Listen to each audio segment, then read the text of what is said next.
Welcome back to my channel. यदि channel पे नए हैं तो चैनल को सब्सक्राइब कीजिए और बेल आइकन दबाना बिल्कुल मत भूलिए। आज हम बात करने वाले हैं 6 जून 2025 को top gainer stock of the day की, जिसका नाम है नीला इंफ्रास्ट्रक्चर। बात की जाए इस कंपनी के बारे में तो ये कंपनी 1990 में बनी और कंपनी बिजनेस में है कंस्ट्रक्शन और इंफ्रास्ट्रक्चर के। और आज के दिन इस कंपनी का शेयर प्राइस है 12 रुपीज़ 56 पैसे। और आज इस कंपनी ने अपने शेयर होल्डर्स को माला माल किया 11% 0.74% रिटर्न निकाल के दिया।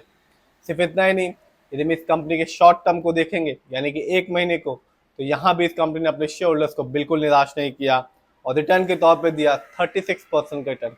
सिर्फ इतना ही नहीं, यदि हम एक साल को देखेंगे यानी कि 2024 को, जब मार्केट डाउन था, अच्छी अच्छी कंपनी ने कोई रिटर्न नहीं दिया। इस 12 रुपये 56 पैसे वाले शेयर प्राइस ने अपने शेयर होल्डर्स को यहाँ भी निराश नहीं किया, 30% का रिटर्न निकाल के दिया। और ये बताया कि कंपनी ना केवल शॉर्ट टर्म में बल्कि लॉन्ग टर्म में भी अच्छा खासा रिटर्न दे सकती है। बात की जाए लॉन्ग टर्म की यानी कि 5 साल की, तो कंपनी ने अपने शेयर होल्डर्स को 5 साल में 223% का रिटर्न निकाल के दिया। एक शानदार रिटर्न कहा जाएगा क्योंकि इस कंपनी का शेयर प्राइस सिर्फ और सिर्फ 12 रुपए का है। और अपने शेयर होल्डर्स को ये बताया कि ये कंपनी लॉन्ग टर्म में भी वैसे ही परफॉर्मेंस दे सकती है जैसा कि शॉर्ट टर्म में। बात की जाए इस कंपनी के फंडामेंटल्स की, तो मार्केट कैप इस कंपनी का है 442 करोड़, एक अच्छा खासा मार्केट कैप है। बात की जाए इस कंपनी के पीबी रेशियो की, तो कंपनी का पीबी रेशियो है 2.69। शेयर मार्केट में एक अच्छा पीबी रेशियो कहलाता है 3। बात की जाए इस कंपनी के इंडस्ट्री पी की, तो कंपनी का इंडस्ट्री पी है 28.45। शेयर मार्केट में एक अच्छा इंडस्ट्री पी होता है 20 to 25 के बीच का। डेप्ट टू इक्विटी यानी कि लोन कर्ज का प्रतिशत है 0.16। कह सकते हैं इस कंपनी में ना के बराबर लोन कर्ज है। इस कंपनी का आरओई भी अच्छा खासा है 12.48।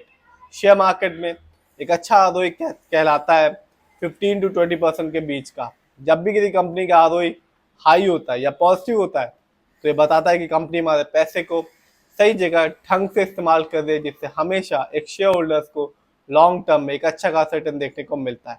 बात की जाए इस कंपनी के फाइनेंशियल कंडीशन की, तो 2024 में इस कंपनी ने रेवेन्यू के मामले में अर्न किया 198 करोड़, जबकि इस कंपनी का ईयरली प्रॉफिट रहा 2024 में 11 करोड़। बात की जाए इस कंपनी के नेटवर्थ की, तो 2024 में इस कंपनी का नेटवर्थ रहा 144 करोड़। तो कंपनी का फाइनेंशियल भी अच्छा खासा है। जानते हैं इस कंपनी के शेयर होल्डिंग पैटर्न को, तो प्रमोटर यानी कि इस कंपनी के ओनर्स का पैसा अपनी ही कंपनी में सबसे ज्यादा लगा हुआ है, जिसका परसेंटेज है 62%। जबकि दूसरे नंबर पर आता है रिटेल्स एंड अदर यानी कि हम लोग का पैसा इस कंपनी में लगा हुआ है 38% का।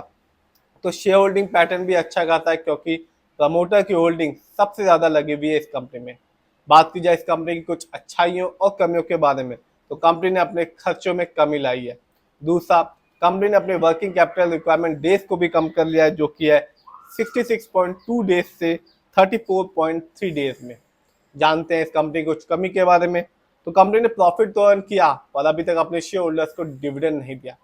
यानी कि कंपनी ने जब भी ईयरली या क्वार्टरली एक अच्छा खासा प्रॉफिट अर्न किया, उस प्रॉफिट का कुछ हिस्सा जो अच्छी अच्छी कंपनियां अपने शेयर होल्डर्स को देती हैं, जिन्हें डिविडेंड कहते हैं, वो इस कंपनी ने अभी तक अपने शेयर होल्डर्स को नहीं दिया। दूसरा, इस कंपनी में लो रिटर्न ऑन इक्विटी है, जो कि है 7.32 लास्ट 3 ईयर्स में। तो शेयर प्राइस कम है। ये कंपनी ना केवल शॉर्ट टर्म में, साथ ही साथ लॉन्ग टर्म में भी एक अच्छा खासा रिटर्न निकाल के दे रही है, लेकिन इस कंपनी ने अभी तक अपने शेयर होल्डर्स को ना तो बोनस शेयर दिया और ना ही डिविडेंड दिया। एक रिटर्न निकाल के दे रही है और आज भी इस कंपनी ने यही बताया कि कंपनी शॉर्ट टर्म में एक अच्छा खासा रिटर्न निकाल के दे सकती है। फिर भी जिस भी कंपनी के शेयर में इन्वेस्ट करें, खुद रिसर्च करें, एनालाइज करें, अपने फाइनेंशियल एडवाइजर की राय लें, फिर अपने पैसे को शेयर मार्केट में लगाएं।